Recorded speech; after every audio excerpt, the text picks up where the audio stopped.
All right. Hello and welcome to some of the initial attendees. Thank you for joining today. We're just going to wait a few minutes.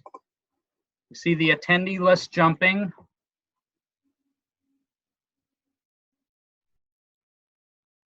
Great. Well, let's start, shall we? Absolutely. All right. So hello, everyone. My name is Andrew Wood. Thank you so much for joining us today for our financial contingency planning. As you can see, I'm working from home today. Don't be fooled by the Opus sign behind us. And I also have over here over my left shoulder is a little mascot, Longest the Giraffe. My children decided that I needed some support today for our webinar. So thank you everybody for joining. I see we have 33 attendees in the room. Alexi Albert, my colleague here, will be joining us. And to preface why we felt a webinar was a good idea, we have a lot of our clients coming to us in sort of this period of uncertainty. We wanted to share a framework that we've been utilizing with our clients that we've been able to successfully reduce uncertainty and put in place an action plan and a framework that helps people make decisions. So that's what we're going to talk about today. We'll walk through our contingency planning checklist. We'll demo a stress test, demonstrate a financial model and how we approach those things. And then at the end of it, we'll open it up for question and answer. So I do believe in Zoom, you can raise your hand and I'll try to monitor questions and answers at the end, and I'll do my best. All right, so Alexi, you want to introduce yourself real quick? And I might turn off my camera here shortly, but just so everybody can see me and say hello. Sure. So go ahead, thank you, Alexi. Andrew. Thank you. So my name is Alexi. I work with Andrew at Opus, helping large and small companies figure out the right decisions, and when in good times and also in challenging times. And so we've worked on this framework, already helping a few clients. It's going to be interesting to present that to you. I mean, at the high level perspective, and to see if you have any question at the end as well, which we welcome very much. So I suggest on this we move on to the introduction to our framework. So basically, what we see right now, and we're all aware of that, that all your stakeholders, all our stakeholders are impacted. We're all on the same boat. So we're talking about our employees, talking about the banks that help us, the vendors and the customers. Obviously, for all of us, it's about cash. How can we navigate this difficult times in the best way, in the most cooperative way? So it's about identifying the right decisions and understanding their financial implications. And it's all the more challenging that we don't really know when it's going to end, what it's going to look like in a few weeks. So given these challenges, we organize a framework and try to organize a plan of action to address these different dimensions. Hey, great. Thank you, Alexi. I see we had a few new joiners. Just to recap, again, my name is Andrew Wood, and I'm here with Alexi Albert. Today, we're going to talk about financial contingency planning and a 7-step checklist process. Just a short blurb on Opus Consulting Group. We are a New England-based consulting firm, and we help companies during periods of uncertainty. Oftentimes, we're called in as an outsourced strategy officer, outsourced CFO. And again, a lot of our clients have been coming to us with this unique business challenge, and we're wanting to share this framework with everybody and hope that it provides a path forward, or a roadmap, so to speak. All right, so let's jump right in.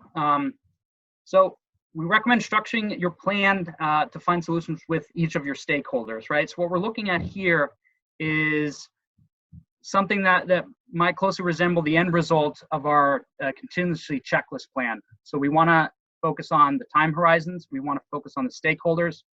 And your action plan is going to understand your cash impact, is going to have trigger events for decision making, and is going to assign responsibility and also talk about the resources you're going to need. 7-step contingency planning checklist. So we're going to try to run through these quickly so we have more time to focus on point 4, which is the financial modeling component. And before moving on, Andrew, just received a question from the audience. We will be sharing this deck afterwards, so don't focus too much on writing everything, but feel free to ask and prepare questions for the end of this session where we can really have all the questions together, and we will provide a link to the deck. Thank you. Great. Thank you, Alexi. So the first step is to create awareness and demonstrate purpose. The initial step is really educating yourselves from local resources, towns, trade association resources. It also makes sense to look at other firms in your industry and to benchmark your responses against what they're doing. I didn't really know or take it all this seriously until I heard that the major sports leagues were canceling all their events. That sort of shook me back, and I said, this is something we really have to focus on today. And the big point here is supporting collective prevention efforts beyond the firm where possible. So it's important to see not just from the perspective of your business, but how we are all a community and we all have to support the social and collective efforts to prevent the spread of the virus. And that's also important to communicate internally to your team. But we wanted to list some high-level resources that we've been monitoring ongoing. Portland Regional Chamber of Commerce also has just recently posted something yesterday that we found very valuable. We wanted to include it here to draw attention to it. So again, first step is where are we at today and what's really at stake for the business. The next step is protecting your assets, but really protecting your employees. So it's very necessary to follow the guidelines, follow the health recommendations, monitor local organizations and closings, and have an internal and formalized communication channel with your team. So what are the steps? What are the expectations around working remote? We, Opus Consulting Group, immediately went to a work remote policy. There's a few individuals still at the office wrapping things up, and at the same time, Alexi and I are both working from home, and we've put in place certain guidelines on how we're structuring our work and how we're continuing to operate. And monitor public perception in like industries. So again, it's really important to protect your employees, health and safety first. Establish focus groups, focus response teams around 5 critical areas. And this is something that we implement very rapidly with clients. There has to be somebody that's responsible for looking at the human resource aspect. Another person has to be, or another team or collective group of people need to be looking at the upstream. So your suppliers and vendors. The downstream, the sales and marketing function, looking at your customers. And then, of course, the finance and cash impact. Let's see. And it's really important to have a cadence with these work groups. Meetings should be continuously, to have short-term and long-term goals. What we're recommending is to have a short 1-page summary for each of these work groups. And meetings really need to be actionable, and it's important to share information collectively. So the cross-functional team that we're talking about consists of members from these 5 different work groups that help bring in information, help explore the external environment, and help the organization make the critical decisions that they need to make. All right. Step 4, conduct stress test planning. So we're going to focus more in depth on this particular step, but at a high level, you have to assess your current situation. What's your cash position? What are your operating metrics? What's your ongoing budget that you believe? What were your goals originally before this event occurred? So you have a baseline to draw from. And then you're going to build specific scenarios appropriate for the business with your key variables. So what's really driving revenue and what's really driving cost. Develop your trigger events. And an example of a trigger event is revenue dropped 75%. What happens if it drops to 50%? What's the action plan around that? And at the same time, explore creative options to maintain operations. Alexi, can I hand this back to you? And do we have any questions at this point? Absolutely. Okay. If any Again, questions, we're going to get through these slides, trying to get through these slides somewhat more quickly to make sure that we have enough time for feedback and question and answers. But go ahead, Alexi. Thank you, Andrew. So yeah, as we said, one of the big stakeholders you have to communicate with are your vendors. By vendors, we include suppliers of goods, services, your landlords. So it's really important to kind of review by criticality all the different suppliers and what your commitment is in terms of payments, your obligations. So our advice here is to review your leases, your contracts, and the terms. So is there any way for you to have some flexibility, any way for you potentially to cancel if you were to stop operations for a few weeks? And again, it's not just on your side, it's about communicating and assessing together with your partners what is possible. Are they able to provide what you need, and are you able to provide them with the cash they're looking for? So again, trying to find creative solutions, potentially pre-ordering alternative sources. So that's a big one. And regarding your landlord, is there any way to find some kind of compromise arrangement to help with your cash flow position? And I think we can move to the downstream part. And just to add on to that, sometimes it's a phone call, communicating with your vendors, assessing in what kind of situation, what are their fears and perceptions, and understanding how their decisions are going to impact your business is critically important. Because oftentimes you're going to need these same vendors and suppliers when we get through the end of the light of the tunnel. We might be in a recession at that point, and we're going to have to rely on them to continue to supply us so we can all work and grow together again. Thanks for adding on that. And next slide. So the other side of your business, looking at the downstream, so looking at your customers, what is really important at this point is some of you might already have stored a closed shop. Some of you have partially halted operations. What is really important is to defend your brand. You've spent decades building it, getting this customer base and addressing their needs. But it's important not to compromise this asset and make the right decisions also in terms of profitability. So not making rush decisions in terms of pricing, discounting too much, but finding the right balance and trade-offs to provide the quality of service and goods that they expect, and potentially alternative channels and delivery options when you're in a restaurant business or retail business.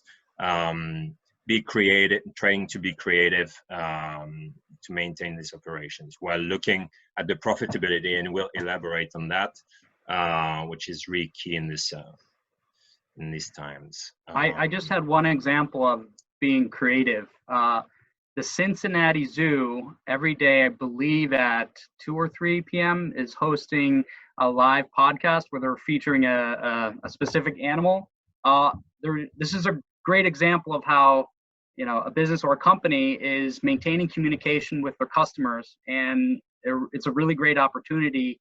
A lot of families are staying home, a lot of kids are home, and finding things for them to do, it can be a bit of a challenge, which I figured out in the last 2 days. So maintaining communication with your customers is a great way to do that.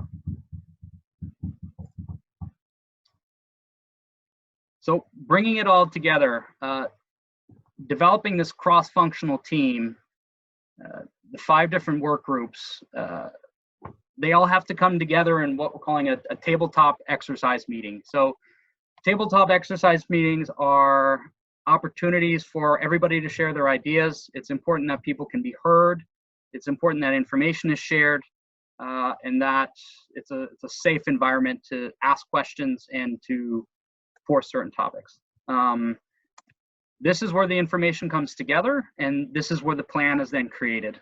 So preparing for the meeting requires creating the functional groups, analyzing and preparing, identify most likely and worst case scenarios for each work group, conduct the meeting, identify and discuss interactions and overlap, formalize your plan of action, responsibilities and timelines, and then set in motion a cadence where you can implement, continue to monitor, and update your plan ongoing. And it oftentimes requires a strong leader to enforce these meetings. These meetings are not for the sake of just meeting. This is a really critical component. And again, we stress from our point 3 above, having formalized short-term goals between 48 hours and 72 hours and the week is important to stay on top of your financial contingency plan. Right. Alexi, you want to talk a little bit about our next slide? Mm-hmm.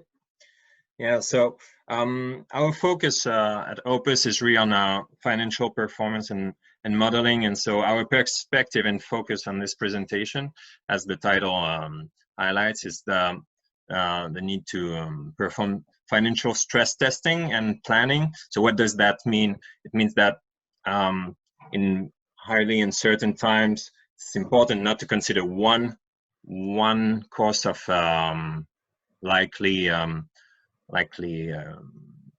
facts, but to consider different scenarios. So there might be different scenarios in terms of revenue, in terms of macroeconomic environment. So these are the things that needs to be considered, not only one path. And these different assumptions and mechanics, we typically do them we typically model them in Excel, and we'll see that in a demo. Now, why is it important? We see, we've heard from our clients already that the banks are contacting them to reach out and highlighting their willingness to help them through these tough times, but also to see and assess their readiness to go through this crisis in terms of cash. And it's important to have a plan and re-understand your needs as a business and make the right decisions ultimately. So that's what we're going to go through now. Simplistic, oversimplistic version, obviously, because it's going to be pretty generic, but trying to highlight the mechanics and the reasoning behind, and how we can, from this modeling, get to sensible course of action and action plan ultimately. Okay. All right, everybody, just one moment as I switch over to a different file. So obviously actually we have one question here. Yes. Does COVID-19 fall under force majeure? I'm not going to be able to answer that as not an attorney, and so there's my short answer. I don't know. I think it's important to assess your contracts and to see what provisions are in place to make sure that you're better prepared to have conversations with your vendors and with your suppliers and with your customers. That's really the point we want to make. I hope that answered your question.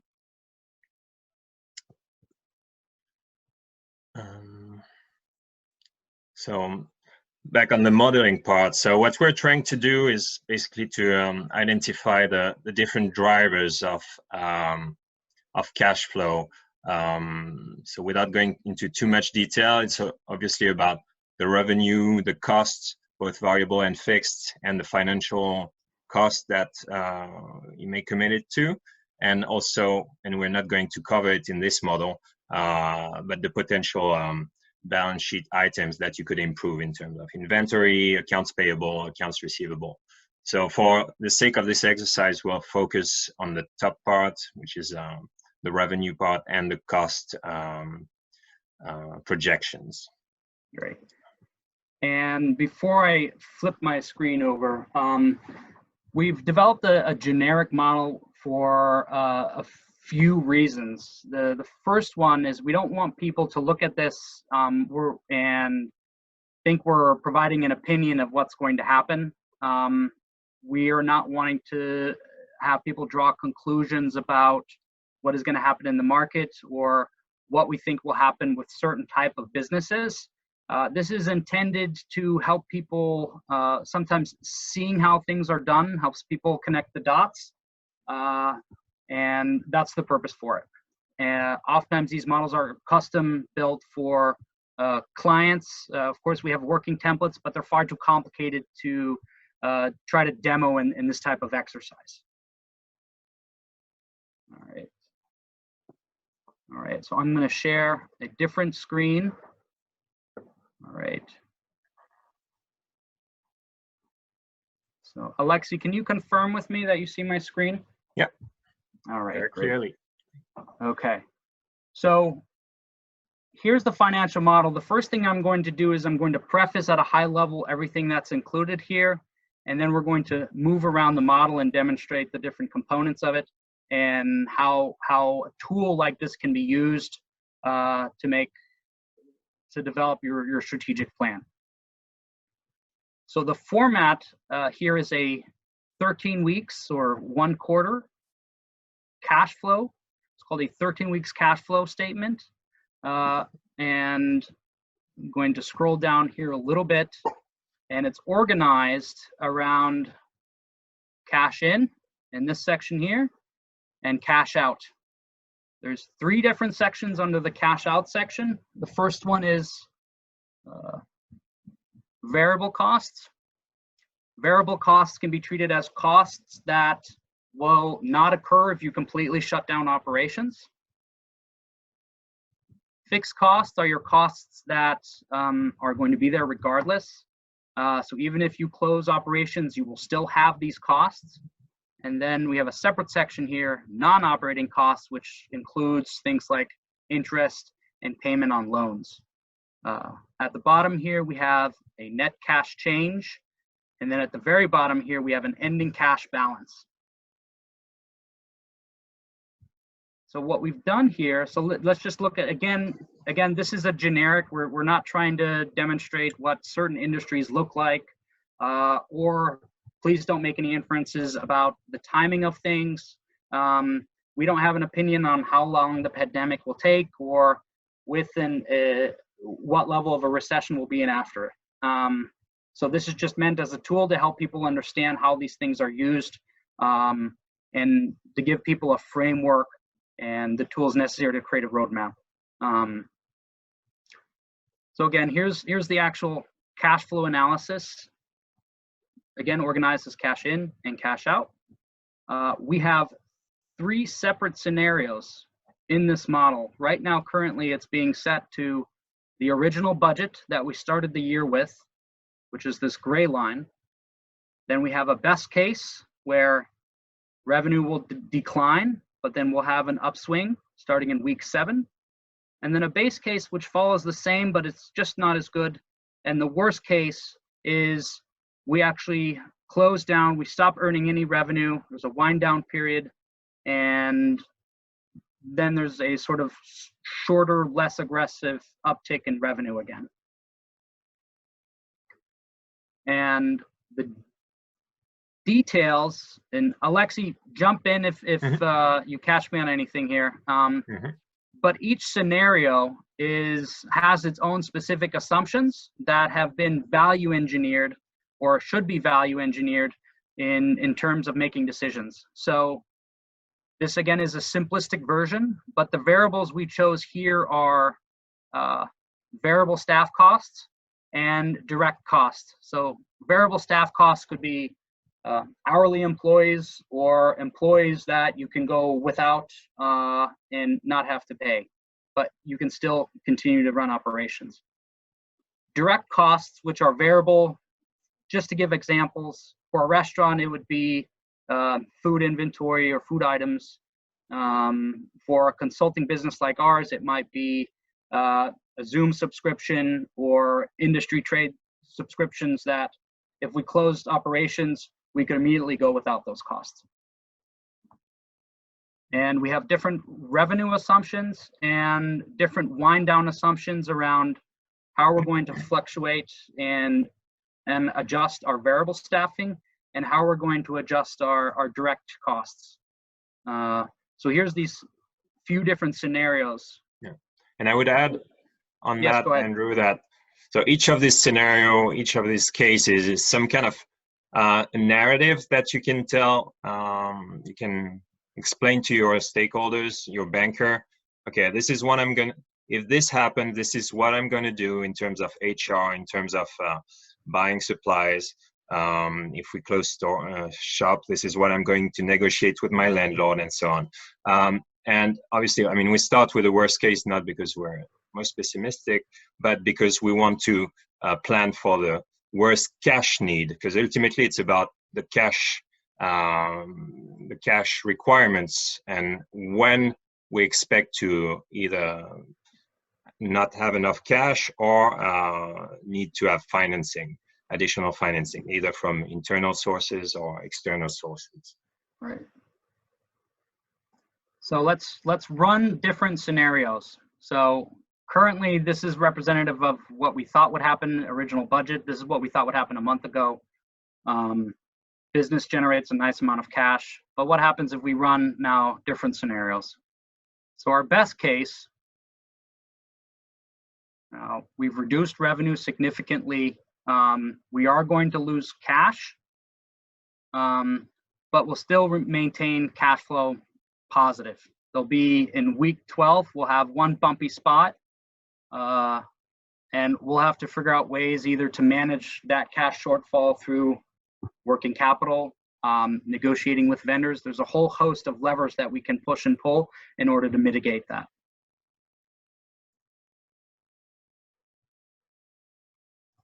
And we can go to the right. The base case, Andrew, to see the, you want to look chart. at the cash level? Okay.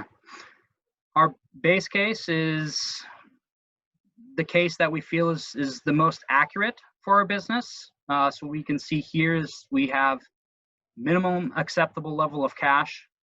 So now we're below this level, and we run out of cash in week 12. Our final scenario is much more bleak. We have a cash shortfall of 60,000 in this scenario.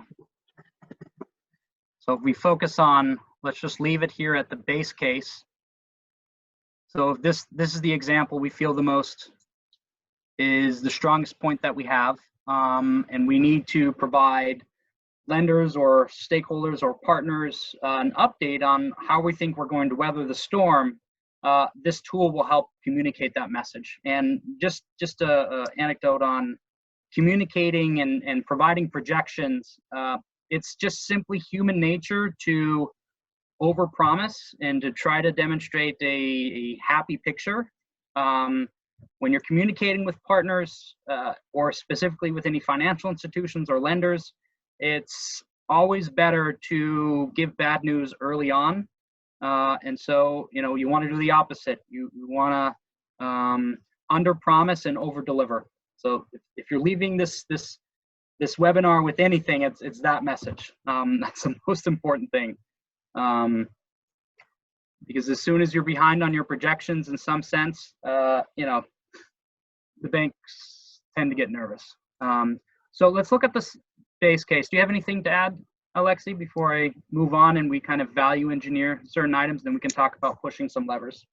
Yeah, no, that's what I would do as well, going to the different potential levers of improvement. Yeah. So in our base case, we're shy, at one point we're shy 21,000 here.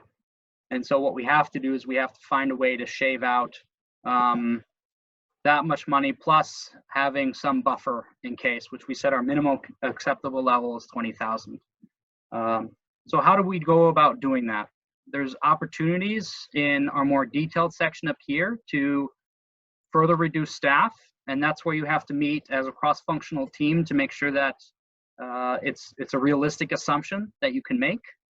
One item that I've already adjusted here is property taxes. I just heard yesterday that property taxes, I believe, will be, the due date will be extended to June. So that's one positive. Fortunately, you know, if that were to be extended even further, then we could move that off of our projections and we'd have a little bit better of a cash standpoint in communicating with your lenders. There might be opportunities to forego principal payments for a time period. So you could effectively half these numbers here and shave out another $15,000 during this time period. And that generally would leave you in a position where you could survive and continue operations. Alexi, what other opportunities do we have? If there's still additional shortfall, then perhaps increasing a loan or requiring shareholders to contribute additional cash. So if at this point we value engineered the company as best as we could, we don't see any opportunities to shave out anything else, we would want to have an additional $25,000 here to survive the company. Another one that we just heard about yesterday is also this SBA emergency relief fund, and for which you can already apply, and that could be probably not in the next 2 weeks, but we could imagine could fall into these 13 weeks and help sail through this period. So just to summarize, so seeking potentially help from your lenders, from your landlords, as we mentioned previously, from your shareholders or from your family and friends if you're a solo business owner, and from the government ultimately. I'm sure it's going to gain momentum in the next few weeks. Okay. So this is case one. As you understand and you're continuously monitoring the situation, do your projections hold? Are there opportunities to generate additional revenue? Are you exploring all options? Are you allowing and really providing feedback from your 5 different work groups? It's really important. And again, we hope this provides a means to a framework to allow people to navigate these waters. And I think at this point, let's jump back to the PowerPoint presentation. Alexi, do you have any other thing that we could add at this point? Just to add just a few, one point is, as you said earlier, Andrew, it's a very general model. Obviously, depending on your industry, it's going to have to be custom built, and you have different business drivers and different types of costs to model. So that's something that we do with our clients, but that we can also do and get inspired from this model if you want to go through this whole exercise, which would be really valuable, we think, in the next week or so. Great.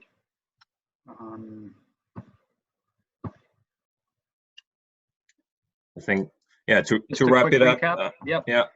To wrap it up on our session, I think what is really important at this point is to really understand your position. So as we mentioned, understanding your commitments vis-a-vis your stakeholders, so your contracts, your leases, also looking at any data you have, either if you're in retail, your POS data and so on, what it means in terms of financial resources available, and understand your options. Second point will be really to be proactive in communication with different stakeholders. and especially your lenders and providers of cash. And the third point, and to basically address the second point, is to try to build a plan. Obviously, it's not going to be a definitive plan.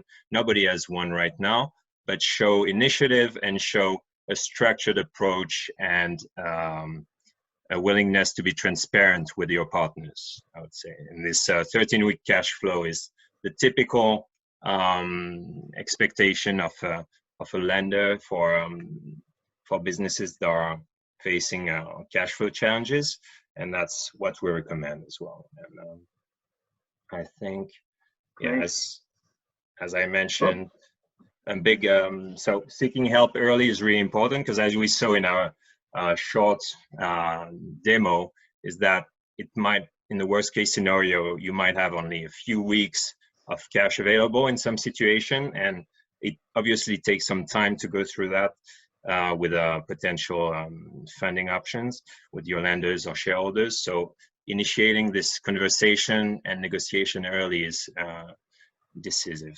And just to point to the resource that I mentioned, the disaster loan assistance from the SBA, which can be accessed from this link. Don't know yet about the timeline of the funds they may release, but that definitely should be helpful in the future. And there will be more, obviously, the government level, state level as well. Great. Thank you, Alexi. I think at this point, we would like to open it up to questions. You can type your questions, or if you would like, you can raise your hand and I can unmute you, I believe.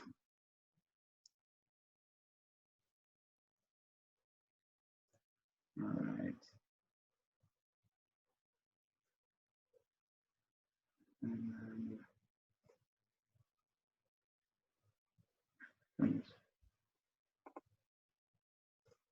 Okay, we have a question that came in. Will we get the slide deck? Yes, absolutely. We will post this on our website, and I believe we have, if you signed up through Zoom, I believe we'll have our email, and we'll follow up with an email there as well. We'll attach the slide deck there.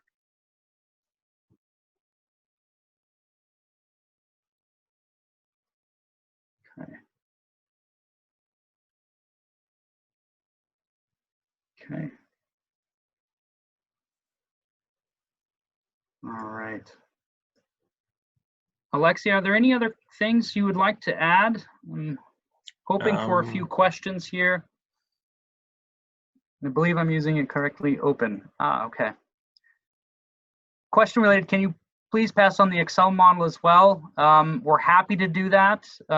However, I do caution with the Excel file.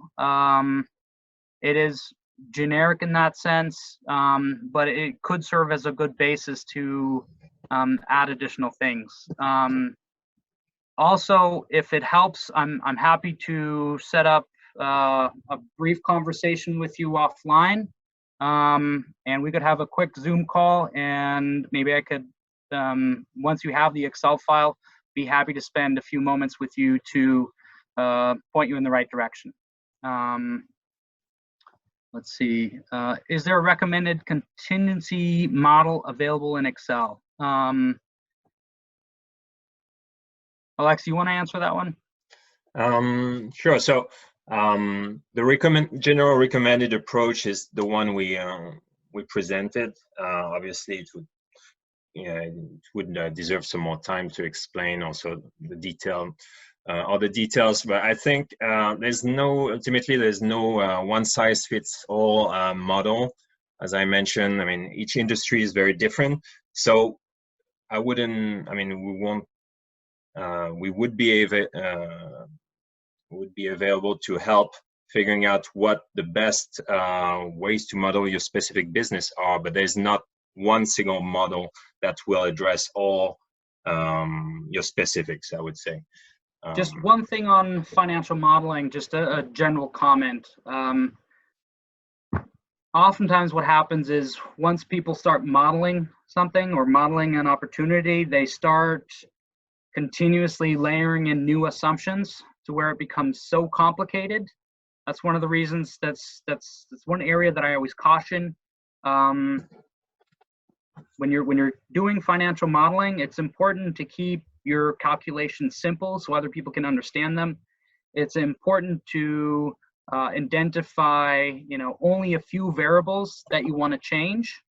Otherwise, it gets more and more complicated. So this is an area that we see people when they start financial modeling, they do something on their own, it quickly becomes a little too complicated, and then it loses its value, and it becomes somewhat of a constant revolving process. So, just some additional experience that I can share.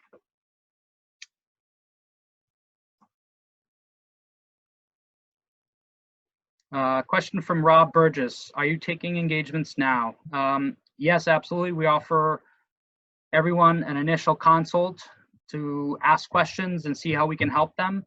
And also a good opportunity for individuals to ask questions and see how we can help. Another question from Peter Ventry. Do you have any insights on how banks are treating this situation and their willingness to increase lines of credit, et cetera? I couldn't answer that. If there's a banker on the call that would like to answer that, I'd be happy to unmute that person if they'd care to share. I think someone is raising his hands, maybe. Yeah. Can you do it, Alexi? Let me see. Brent. All right, Brent, I'm gonna unmute you here. Hi, Brent. Hello. Okay. Am I video on screen or just audio? Just audio, I think. Just audio. Yeah. You can't see my Snoopy pajamas or anything, right? I can't speak for others. Okay. Well, just imagine it. Hi, this is Brent Matthews. I'm with the Provident Bank, headquartered in Amesbury, Massachusetts. And I can't speak for all banks or all lenders. And sort of, everything I'm saying is, not to be taken as any kind of advice or specific to your situation. And, whatever other caveats you can imagine my lawyer might say, I've said them all. So can you restate the specific question? Do you have any insights into how banks are treating this situation and their willingness to increase lines of credit, et cetera? Right.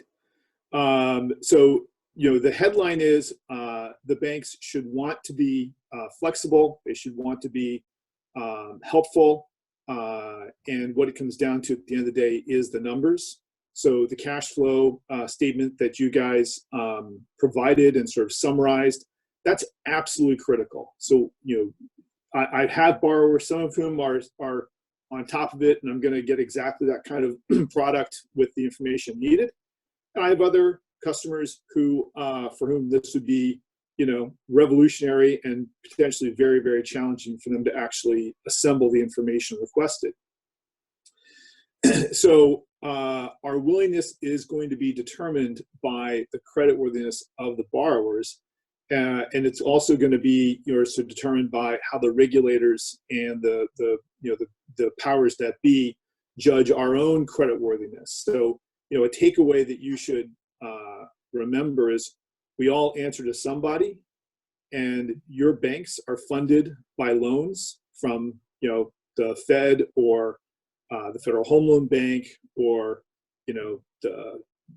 all various other entities who are also looking at our creditworthiness. So it's a whole chain of custody kind of idea. And in many cases, we hope to be able to increase those lines of credits. In other cases, it isn't going to be feasible for all kinds of various reasons.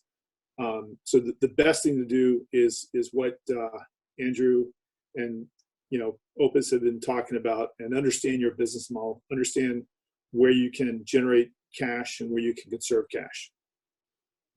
Great. Thank you, Brent. Brent, that was great. Thank you so much. Did that spark any other questions?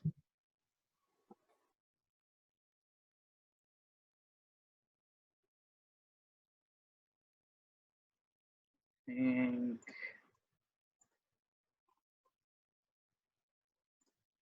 I'm just going through, making sure I answered everyone.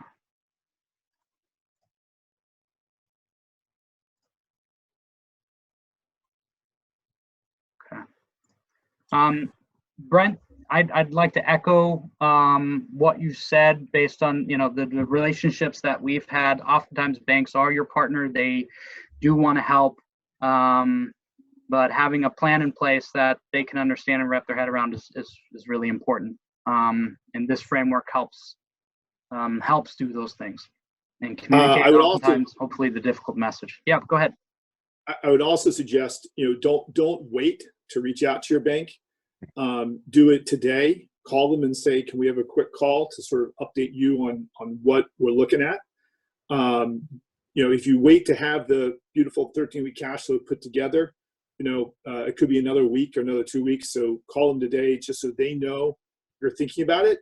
And also ask them, what's your contingency plan? Ask your bank, what are they doing so that their continued operations will be able to support you uninterrupted? Everything from basic accounts to be able to call for wire over advances or wire increases, or just the nuts and bolts of what a bank does.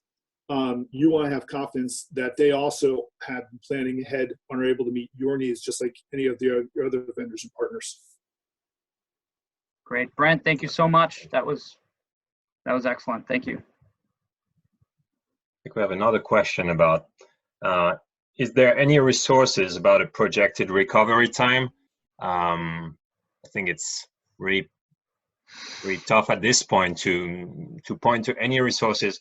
What I can say that we've seen and we've heard the different forecasts is that it's unlikely that it won't be, the emergency situation won't be followed by some kind of recession in any case. So depending on your business,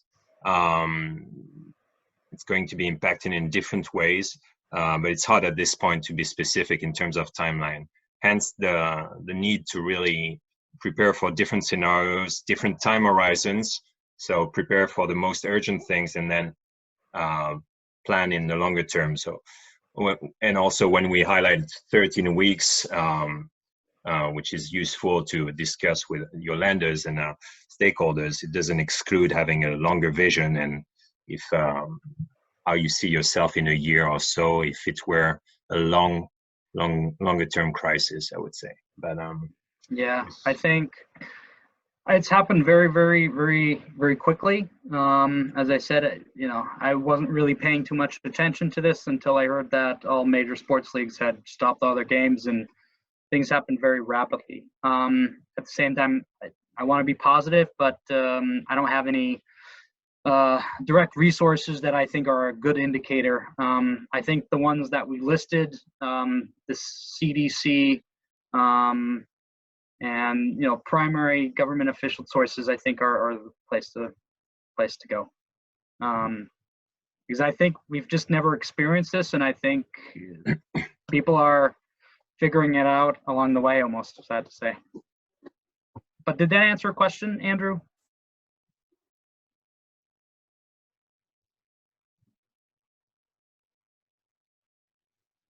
And if you'd like, let's see, is there anybody else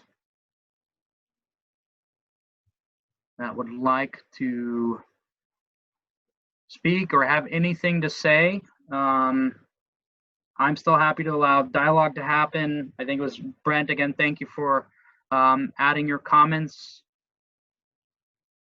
Are there any other questions?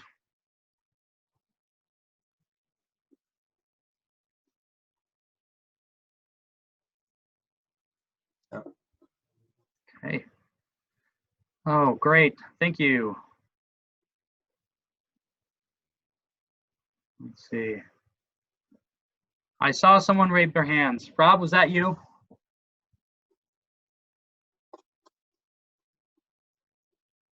Yeah. Yeah. Rob, I'm going to unmute you here, if that's okay. Oh.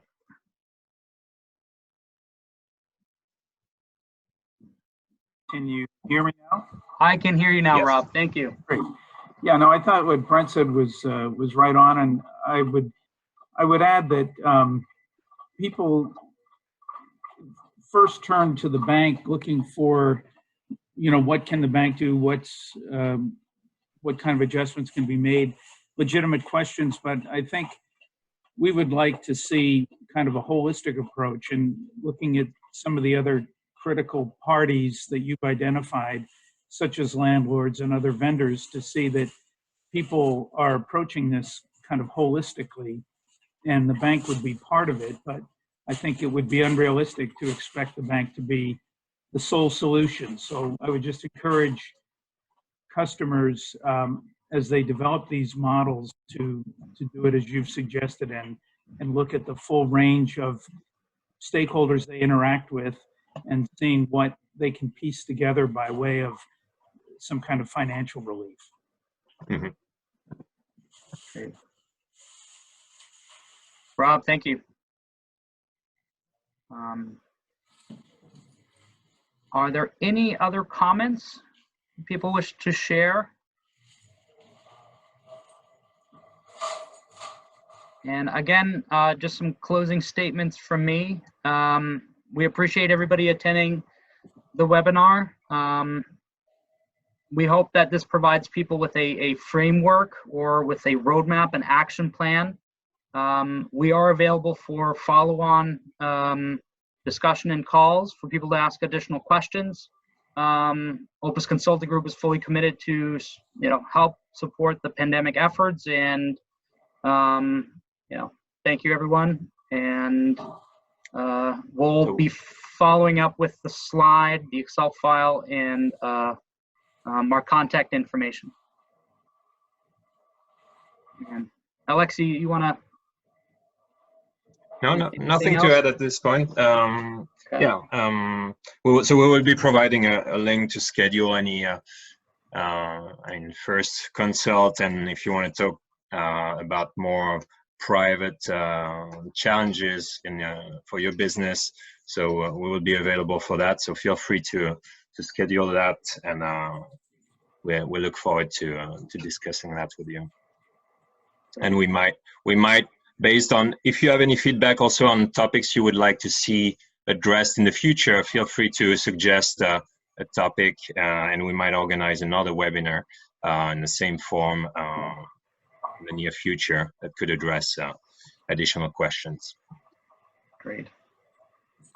All right, I think we'll close off the webinar. Again, thank you everyone who attended. And let's see. Is there another?